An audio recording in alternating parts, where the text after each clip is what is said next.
উপ ও যুগ্ম সচিব পর্যায়ে পরীক্ষা ছাড়া কোনো পদোন্নতি দেওয়া হবে না। পরীক্ষায় পেতে হবে অন্তত ৭০ নম্বর। সরকারি চাকরি সহ সব ক্ষেত্রে তুলে দেওয়া হবে পুলিশ ভেরিফিকেশন। ফরিদপুর ও কুমিল্লাকে বিভাগ করার পক্ষেও মত তাদের। এসব সুপারিশ করেছেন জনপ্রশাসন সংস্কার কমিশনের প্রধান। দুপুরে জনপ্রশাসন মন্ত্রণালয়ের সম্মেলন কক্ষে সচিবালয় বিটে কর্মরত সাংবাদিকদের সাথে মতবিনিময় করেন জনপ্রশাসন সংস্কার কমিটির প্রধান আব্দুল মঈদ চৌধুরী এবং সদস্য সচিব মোখলেসুর রহমান সহ অন্যান্য কর্মকর্তারা। এই সময় কমিটির প্রধান জানান, যে কোনো ক্যাডারের যে কেউ পরীক্ষায় ৭০ নম্বর পেলে আসতে পারবেন প্রশাসন ক্যাডারে। যুগ্ম ও উপসচিব পদে পদোন্নতির জন্য দিতে হবে পরীক্ষা। 35% for other persons, other cadres.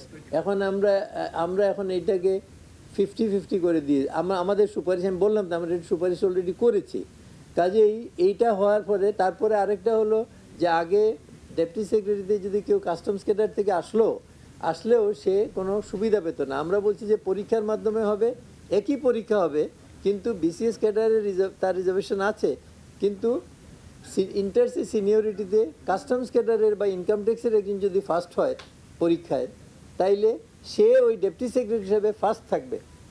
সরকারি চাকরি, পাসপোর্ট ইত্যাদিতে পুলিশ ভেরিফিকেশন নিয়ে হয়রানির অভিযোগ প্রসঙ্গে কমিশন প্রধান বলেন, পুলিশ ভেরিফিকেশন কোথাও থাকবে না, এয়ারপোর্টেও না। প্রত্যেক নাগরিকের পাসপোর্ট পাওয়ার অধিকার আছে বলেও জানান তিনি। তো আমাদের সকলের অভিজ্ঞতার আলোকে আমরা বিভিন্ন জিনিস তুলে ধরছি, ঠিক আছে।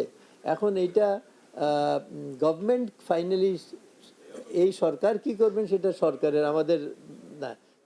তথ্য অধিকার আইনকে গুরুত্ব দেওয়া হচ্ছে জানিয়ে কমিশন প্রধান জানান, প্রতিটি জেলা এবং বিভাগে এই বিষয়টি দেখভাল করতে একজন করে কর্মকর্তা দেওয়া হবে।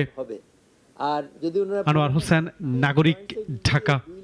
Double million offer Walton fridge কিনে পেতে পারেন 20 লক্ষ টাকা, রয়েছে কোটি কোটি টাকার নিশ্চিত উপহার।